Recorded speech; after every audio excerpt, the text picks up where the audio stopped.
Sim, beleza. Sim.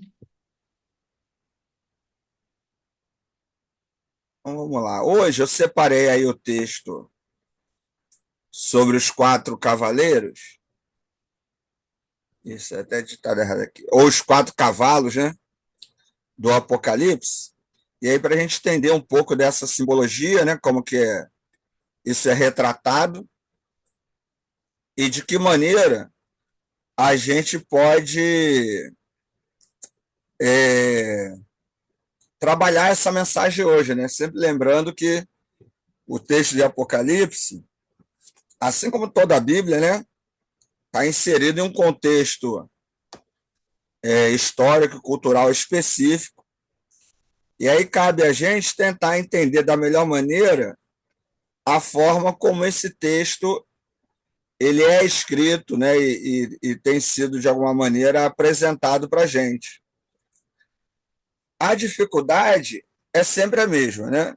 É tentar entender o que o autor quer dizer e como esse texto pode ser relevante para a gente hoje, sem a gente colocar ideias que não pertençam ao texto. Isso é um grande desafio, principalmente pela questão da mística, né, que envolve aí o texto bíblico, né, e as pessoas acabam confundindo, né, a espiritualidade com a questão emocional, e aí cada um acaba lendo a partir da sua própria perspectiva, e isso gera, às vezes, problemas.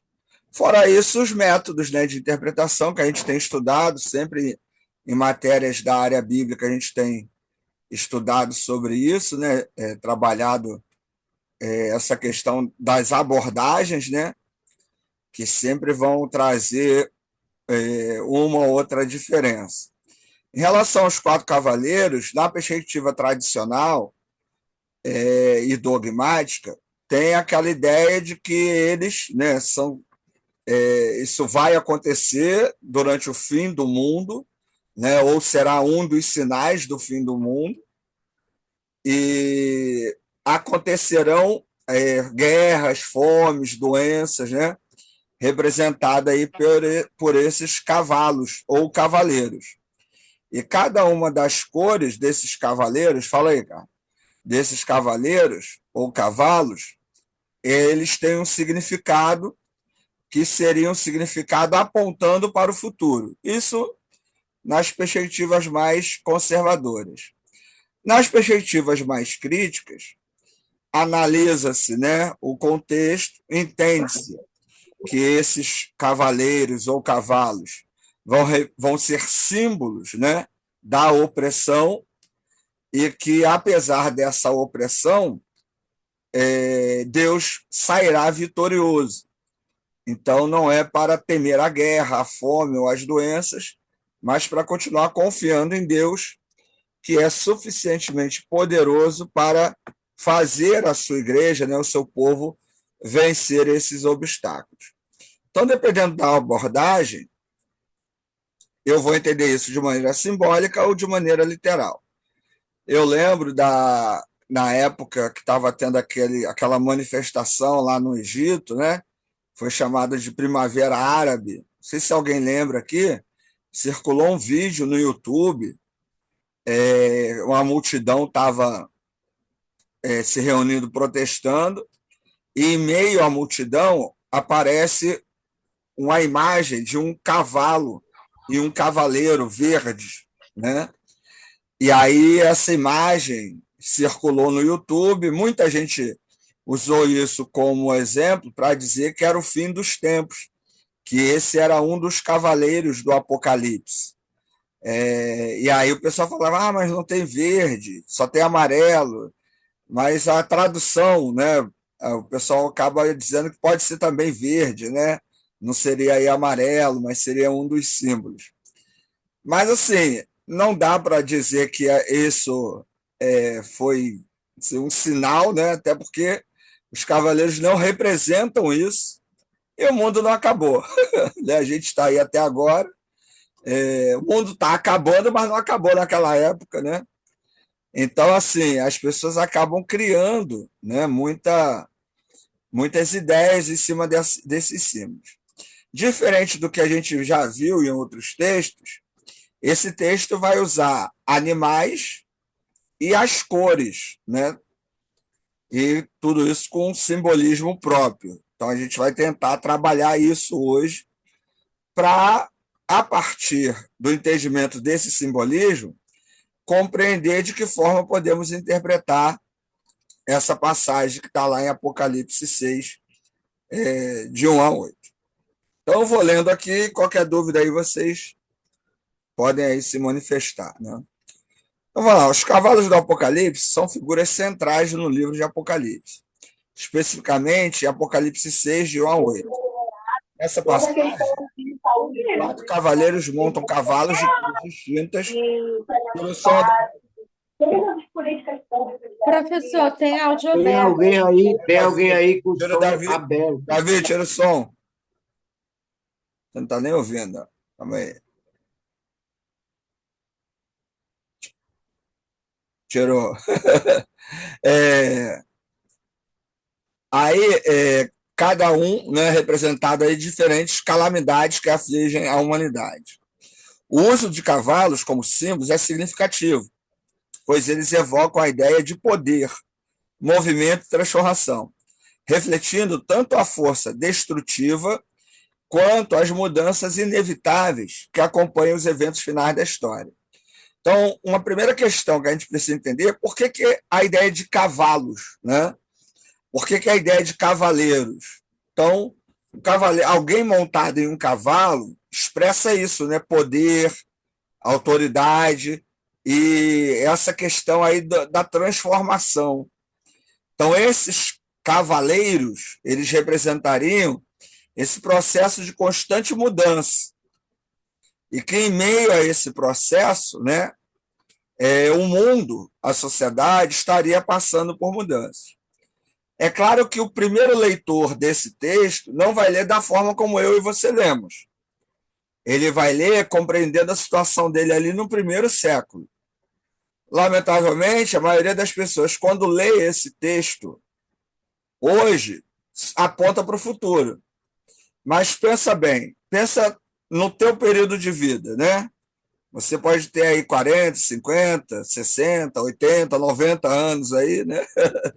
15 anos de vida. No período que você está vivo, quantas crises relativas à guerra, fomes, doenças o mundo já teve? Quantos problemas, né, de países estarem sendo assolados aí pela opressão política, né? Aí isso acontece um período, aí passa. Eu lembro que quando eu era criança, o café, meu pai gostava muito de tomar café, era um negócio caríssimo, né? Nunca fui rico, nunca fui assim, de família abastada. E eu lembro que meu pai comprava um pacotinho pequenininho, mas era o olho da cara, porque o café, eu sempre lembro disso, café era um negócio assim, preço de ter que vender os olhos para comprar. É igual hoje, né? Hoje você vai no mercado comprar azeite, é 30, 40 reais, né? Um potinho de azeite, e olhe lá, né? Se for comprar azeite bom mesmo, é 50, 60, 70, 100 reais um pote de azeite. Então, assim, por que isso acontece? Você tem os problemas sociais, políticos, econômicos. Hoje o café não está tão caro, né? Mas o azeite está aí, o olho da cara. Teve uma época aí que você estava pagando R$ 8 num quilo de farinha. Então, assim, essas oscilações econômicas, elas acontecem. E sempre vão acontecer. Não é por causa disso que vamos nos desesperar achando que vamos morrer de fome. É esse tipo de mensagem que lá em Apocalipse está querendo mostrar quando vai falar aí dessa questão dessas mudanças, né? O clima, né? O clima muda, terremoto, maremoto, enchente, inundações, né? Volta e meia, as sociedades, as cidades são assoladas aí por enchentes. A gente teve aí na Espanha agora, né, uma enchente, assim, uma coisa devastadora. Pouco tempo atrás teve lá no Rio Grande do Sul. Aqui na Baixada, qualquer chuva enche, né? Então, Isso acontece agora, mas acontece também há anos, né? Décadas. Então, esses cavalos vão representar isso, esse movimento. O que é interessante é que muita gente, quando lê a Bíblia, acha que está falando para hoje. E aí acaba achando que o mundo está acabando hoje. Ah, porque tem guerra, ah, porque tem doença, ah, porque tem enchente. Mas isso sempre teve. Então a sociedade está em constante mudança, a natureza está em constante mudança. Então, ao ler isso, esses cavaleiros ou cavalos, eles representam poder, movimento, transformação, mas em meio a isso, Deus é soberano. Não são esses elementos que têm poder sobre o povo de Deus, e sim Deus. Por isso a ideia de continuar mantendo a esperança e a perseverança, mesmo com esse movimento de transformação que o mundo passa constantemente. E às vezes até achamos que é algo que vai ser derradeiro, né? Mas o verdadeiro poder está em Deus. Então, essa ideia, né, é demonstrar a realidade do mundo, mas que meio a isso há um Deus que é soberano e poderoso para lidar com isso. Vamos ver aí a ideia, né, sobre alguns desses cavalos. Primeiro aí o cavalo branco. E olhei, e eis que um cavalo branco, e o que estava montado sobre ele tinha um arco. E lhe foi dada uma coroa, e saiu vencendo para vencer. Cavalo branco e seu cavaleiro são frequentemente associados à conquista e à vitória. O arco simboliza o poder de conquista, enquanto a coroa representa a autoridade. Este cavaleiro pode simbolizar uma conquista militar ou a propagação de ideias, incluindo a fé cristã, mas sua ambiguidade também aponta para os perigos da conquista, que pode levar à opressão. Muita gente, né, atribui esse cavalo à pessoa de Jesus, dizendo que no final dos tempos Jesus vai aparecer montado no cavalo branco e vai vencer a guerra. E aí vem aquele velho papo que a gente já conversou várias vezes, sobre essa questão de batalha espiritual entre Deus e o diabo. Não existe isso. O diabo, né, aqui no texto nem se cita ele, né, mas o diabo ele é uma força não, digamos assim, o diabo não é uma força, não é um opositor a Deus, não é nada, porque Deus é soberano, Deus é onipotente. Então Jesus não precisa guerrear com ninguém. Você guerreia contra uma força que pode ser igual, menor do que a sua. Pensa numa formiga, né? Você olha a formiga, você pega e pisa, acabou. Então não tem Boa guerra. noite a todos. Opa, não tem guerra, né, entre você e uma formiga. Então aqui vai simbolizar não necessariamente a pessoa de Jesus no fim dos tempos, mas sim essa questão da vitória, né? Da conquista, da ideia da guerra. E numa guerra não há vencedores, né? Então, o povo de Deus pode ser esse grupo aí vencedor, Deus pode ser esse grande vencedor, mas não há essa ideia de que Jesus vem, né, e vai acabar com o exército de demônios, aí tem o exército de anjos. Não é necessariamente essa ideia, mas está apresentando um movimento que é da sociedade. Um país entra em guerra, outro perde, outro ganha. Aí daqui a 10 anos tem mais uma guerra, um perde, outro ganha. Isso acontece nas relações individuais, isso acontece nas relações coletivas e assim por diante. Fala, Vânia. Professor Ricardo, já que o senhor tocou nesse assunto, né, Deus, o diabo, os demônios, Sim. e quando a gente se depara, eu tenho uma prima, ela já é cristã há um bom tempo, e aí ela fala muito nisso, porque para ela isso está muito entranhado, né? Ela é pentecostal. Ah, E aí, às vezes, eu tento mostrar para ela que também não é tudo assim, que nós muitas vezes estamos sofrendo ou passando situações também porque são causadas por nós mesmos, né? pela Aí eu nossa tenho, Isso, é isso aí. E aí eu tento falar assim para ela que existem problemas que, que nós podemos resolver e que Deus não vai vir para resolver para gente. Ele age no impossível. Mas assim, eu não consegui convencê-la muito, E não vai porque, conseguir, Vânia. porque Sabe ela por é que muito radical naquilo não vai que ela conseguir? pensa. É. Sabe por quê? Pensa Tudo é nas muito abordagens. demônio, é muito demônio, é muita Nas abordagens macumba. que a gente conversa sobre a Bíblia. Né? A fundamentalista, dogmática, histórico-crítica e a da teologia da libertação. Ela está dentro da abordagem dogmática. Então, alguém que está dentro da abordagem dogmática ou fundamentalista, ele não vai argumentar, ele não vai dialogar, ele vai acreditar naquela perspectiva e ponto. É algo que não se discute, não há abertura para o diálogo, né? Principalmente na perspectiva dogmática, porque é a doutrina que dita, inclusive, a minha visão de mundo. Então não adianta você conversar com ela, né? Mas aí não vai mais falar com ela? Fala, mas não adianta perder tempo. Porque assim, ela tem uma visão de mundo, você tem outra, e ela não vai aceitar a sua visão de mundo, a não ser que ela acorde. Mas esse processo de acordar, né, de sair da visão dogmática, é algo que a pessoa tem que fazer sozinha.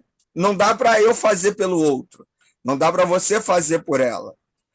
Então, por exemplo, sei lá, vocês estão numa reunião de família, aí ela chega, Vânia, porque o demônio me atrapalhou hoje e aí eu perdi o ônibus. Aí você responde o que para ela? Tá bom, acabou, não discute, entendeu?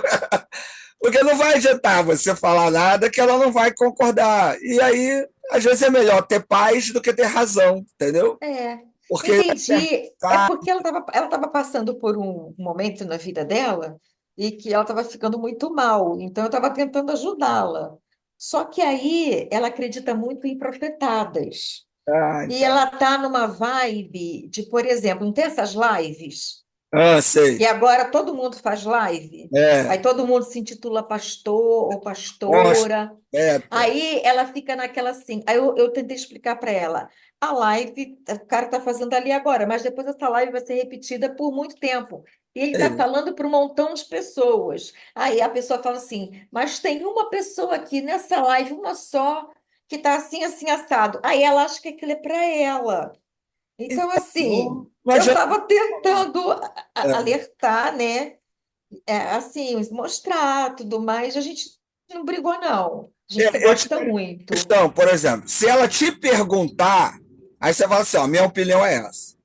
Se ela não te perguntar, não fala nada, entendeu? Porque Entendi. para ela, essa maneira dela crer é ela, é a individualidade dela. Então, quando você vira para ela e diz que não é bem assim, é quase que um ataque pessoal, né? E aí, no pode não ser agora, mas no futuro a pessoa vai acabar até se afastando, né, e tal. Então, assim, se ela é uma pessoa que você gosta de ter perto, tem contato e tal, é melhor deixar para lá, entendeu? Porque a não ser que ela pergunte, que ela se interesse, que ela, poxa, o que você acha disso? Aí você vai dar a sua opinião, né? Olha, eu estou passando por isso. O que você acha? Você vai dar a sua opinião. Agora, não perguntou, não falou, deixa a pessoa na dela. O que você vai fazer? Não tem como abrir a cabeça da pessoa e fazer com que ela mude de ideia, né? Isso tem que ser pessoal. Entendi. E é um processo que não é simples, não é fácil, às vezes é demorado, entendeu? Então, eu Uhum. sei que assim, às vezes a gente quer ajudar, né? A gente quer Sim, esclarecer as pessoas, mas nem todo mundo quer a verdade, nem todo mundo quer ser esclarecido. A maioria das pessoas fica ouvindo esses pilantras aí porque é confortável. É bom eu transferir para o diabo os meus problemas, as culpas das minhas escolhas. É bom eu colocar o peso da minha decisão no pastor, no profeta, no apóstolo, porque aí não sou eu que estou escolhendo fazer ou não. É o profeta, é o pastor, é o missionário, é o apóstolo que disse que eu tenho que fazer. E aí eu tiro a responsabilidade de mim. Então, esse processo de alienação, para muita gente, é confortável. E a maioria das pessoas nas nossas igrejas, maioria qualquer igreja, elas não estão lá em busca da verdade. elas estão em busca de algo que dê conforto, é algo que corrobore as decisões dela, entendeu? Por isso você tem tanta igreja cheia, com tanta gente alienada e desesperada, mas está lá buscando, e não a verdade, mas sim algo para poder continuar esse processo de alienação. A culpa é do líder só pilantra? Não é, pô. Porque ele é líder pilantra, porque tem liderados que também são pilantras, né? São interesseiros. E aí você vira para eles e fala, olha, não, e tal, não sei o quê, você explica, dá um estudo, vai lá, fala, vai no grego, vai no hebraico, vai no aramaico, vai no latim, e fala da história, e fala assim, aí a pessoa diz assim, ah, não, mas eu creio no poder de Deus. Ah, então continua quebrando a cabeça. Entendeu? É triste, Sim. é complicado lidar com gente assim, né? Obrigada, professor. Vamos lá. Outro cavalo aí, ó, o vermelho, né? O vermelho vai representar. Não, vou ler o versículo, né? E saiu outro cavalo, vermelho, e ao que estava montado sobre ele foi dado o poder de tirar a paz da terra, e que se matassem uns aos outros. E foi-lhe dado uma grande espada. O cavalo vermelho representa a guerra e o conflito, a remoção da paz da terra e o incentivo ao derramamento de sangue. Refletem a brutalidade das guerras. Esse cavaleiro simboliza o caos e a destruição que acompanham os conflitos entre nações e indivíduos, sublinhando a fragilidade da paz. Então, no mesmo ponto que o cavalo branco pode representar a opressão, o vermelho vai representar a guerra, né? E assim, isso não existe desde que o mundo é mundo. Não é agora, não é só no final do mundo. Ah, quando o mundo estiver acabando, vai ter isso. Não, já tem agora. Pensa num período aí da Guerra do Vietnã, né? Foi isso que o mundo está vivendo, né? Lá na época da Guerra Fria, a Primeira Guerra Mundial, a Segunda Guerra Mundial, a Guerra do Golfo, os conflitos que existem lá na África, né? Constantemente, na Europa, né? E aqui no Brasil mesmo, teve guerra Brasil e, né, Uruguai, Paraguai, e a Venezuela está aí, né, ameaçando, o pessoal diz que está ameaçando, que não está. Guerras, rumores de guerra sempre vai ter. Ah, então o mundo vai acabar agora? Pode acabar agora, mas não por causa disso, né? Então esse cavalo vermelho vai representar esse movimento. A paz é algo instável, frágil, né? E é interessante, seja ela individual ou coletiva. Eu até falei numa outra aula aqui, né? Aquela música que diz que tristeza não tem fim, felicidade sim, né? É igual a ideia da guerra. A guerra não tem fim.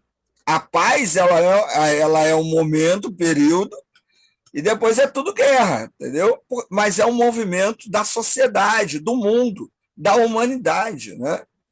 Então, não lembre-se, não está apontando para o futuro, está apontando para agora. Então, em meio à opressão e à guerra e à falta de paz, como é que vamos lidar com isso? Perseverando, continuando crendo num Deus que é poderoso para nos sustentar e nos guiar em meio a essas questões, né? Cavalo preto. E viu um cavalo negro, e o que estava montado sobre ele tinha uma balança na mão. Cavalo negro simboliza a fome e a escassez. Ó, a opressão, a guerra geram o quê? Fome, geram a escassez. Quanta coisa não aumentou no Brasil por causa da guerra entre a Ucrânia e a Rússia? Né? Aí tem lá um conflito lá no Oriente Médio. Aí aqui no Brasil aumenta um monte de coisa.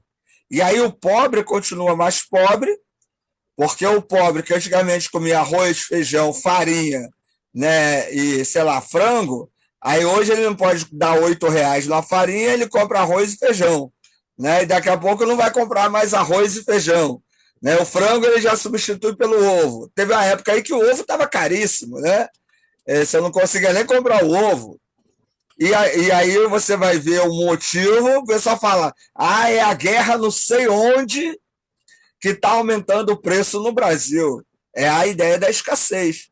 É claro que a opressão e a guerra, elas geram, né, dinheiro, elas geram riquezas, mas na mão de poucos. E vai gerar fome e escassez na mão de muitos. Então, você vê que cada cavalo ele é uma sequência, né? A opressão leva à guerra, a guerra leva à fome e à escassez. Né? Então, isso é um movimento constante do mundo. Movimento constante. O mundo sempre vai ter esse movimento aí, né? Lamentavelmente. A balança sugere medição e controle, indicando a desigualdade que surge em tempos de crise alimentar. Lembra, na época da Covid, cenas ridículas de pessoas brigando por causa de papel higiênico, gente. Pô, tá todo mundo em casa, preso dentro de casa, o cara vai no banheiro, vai tomar um banho, né? Não precisa do papel higiênico, não é um item de alimentação, né? Fundamental para a vida. Mas essa ideia de não ter, né? Da possibilidade de faltar, isso gerou um corre-corre aos supermercados. Quando teve a enchente lá no Rio Grande do Sul, né? O pessoal falando que ia faltar arroz. E aí pessoas estocando arroz, comprando 20, 30 quilos de arroz de uma vez. E aí o preço foi lá em cima. Por quê? Por causa da ideia da escassez, né? Então, esse tipo de crise, ele gera, né, um problema. E aí, se eu compro 30 quilos de arroz, aquela pessoa que só pode comprar 1 quilo vai ficar com fome, né? Então, isso é uma consequência, né? Esse é um movimento natural, egoísta e natural aí da sociedade. Esse versículo destaca como as crises econômicas podem impactar desproporcionalmente as populações mais vulneráveis, refletindo as consequências da injustiça social. E aí agora o cavalo amarelo, ou pálido, ou verde, né? Que representa a morte. Olha só que interessante. Tem a opressão, gera guerra, a guerra gera fome e escassez, a fome e escassez gera morte. Esse é um movimento constante. Você vai na Europa, né? Uma coisa está levando a outra, uma coisa está levando a outra. Você vê na América do Sul, as guerras, as opressões estão levando a outra. Então, esse movimento é o movimento do mundo, da humanidade. Onde tem opressão, vai ter guerra, onde tem guerra, tem fome, onde tem fome, tem morte. Ah, é o diabo. Não tem nada a ver com o diabo. Isso são as forças, os poderes políticos e econômicos que fazem isso. Na época lá era o Império Romano, a Assíria, né? Os grandes impérios lá da época. Hoje, os grandes impérios do mundo fazem isso. Hoje, as empresas fazem isso, né? Geram isso.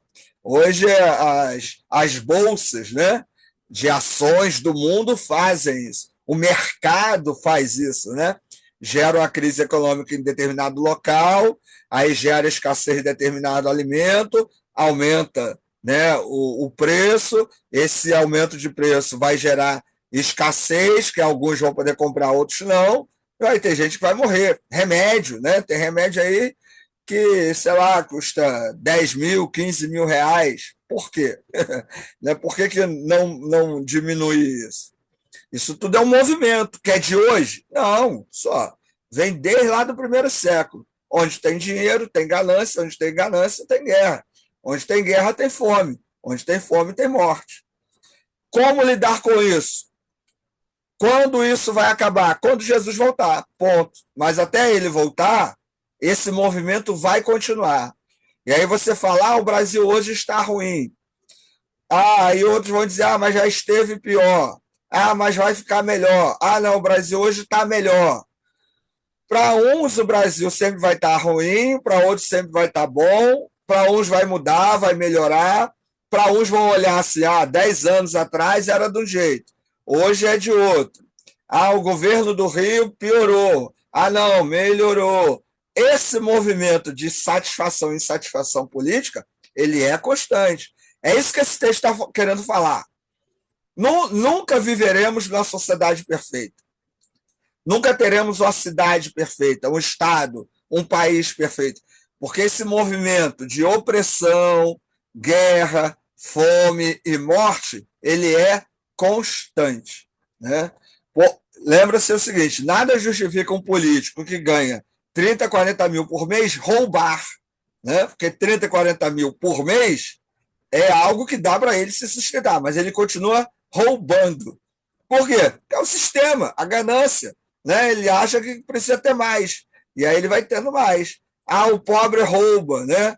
Ah, porque o rico rouba, aí tenta justificar. Aí vai uma coisa levando a... Isso é a guerra gerada pela opressão.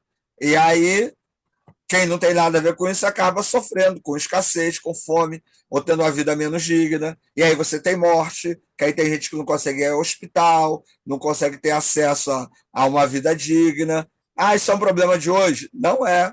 É um problema da sociedade, da humanidade. O que o texto está querendo nos dizer? O mundo ele é dinâmico, o mundo está em movimento, e esse movimento ele é ruim. Mas em meio a esse movimento ruim, de opressão, guerra, fome e morte, temos um Deus que é poderoso. E precisamos crer nesse Deus que é poderoso para continuar a caminhada. Não podemos ter esperança, porque a opressão, a guerra, a fome e a morte sempre existirão. Em meio a isso, mantenha a esperança, persevere, continue crendo em Deus. É isso que o texto está querendo motivar os seus leitores, certo? Aí vem aqui, ó, o cavalo pálido representa a morte, acompanhada pelo Hades. Hades é a morada dos mortos, tá? Esse versículo encapsula a inevitabilidade da morte e o impacto devastador dos outros três cavaleiros. A presença do Hades indica que a morte não é apenas um fim, mas um estágio que leva a um julgamento, refletindo a ideia de que a justiça divina se manifestará no final. Entendeu? Olha só que interessante. Então, ó, tem opressão, tem guerra, tem fome, tem morte. Quem causa isso vai ser julgado.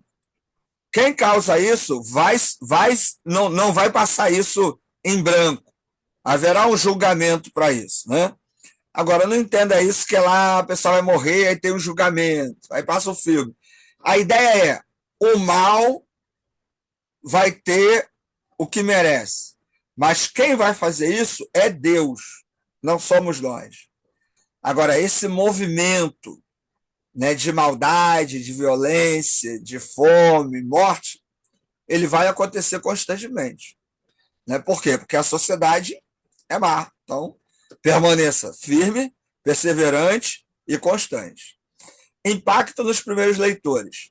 Os primeiros leitores do Apocalipse eram, em sua maioria, cristãos perseguidos que enfrentavam opressão e violência. Para eles, a descrição vívida dos cavalos e seus cavaleiros refletia as realidades angustiosas de suas vidas. O texto oferecia esperança, ao prometer que, apesar das tribulações, a justiça de Deus prevaleceria. Essa conexão com suas experiências cotidianas tornava a mensagem ainda mais poderosa, servindo como lembrete de que a opressão não era definitiva. Mensagens para o dia de hoje. A mensagem dos cavalos do Apocalipse continua a ressoar nos dias atuais, onde guerras, crises alimentares e desigualdades sociais são questões permanentes. A visão apocalíptica nos convida a refletir sobre as consequências das ações humanas e a fragilidade da paz. Além disso, oferece uma mensagem de esperança, lembrando-nos de que, mesmo em meio ao caos, há a possibilidade de transformação e restauração. A justiça divina é um tema central, apontando que as injustiças não passarão despercebidas. E haverá uma culminação em que a verdade e a justiça prevalecerão. Análise aí, né? O conceito dos cavaleiros e a justiça divina. Os 4 cavaleiros representam não apenas calamidades, mas também a resposta divina às injustiças da terra. Cada cavaleiro pode ser visto como uma manifestação do juízo de Deus sobre a humanidade, refletindo a realidade de que as consequências de nossas ações têm um custo.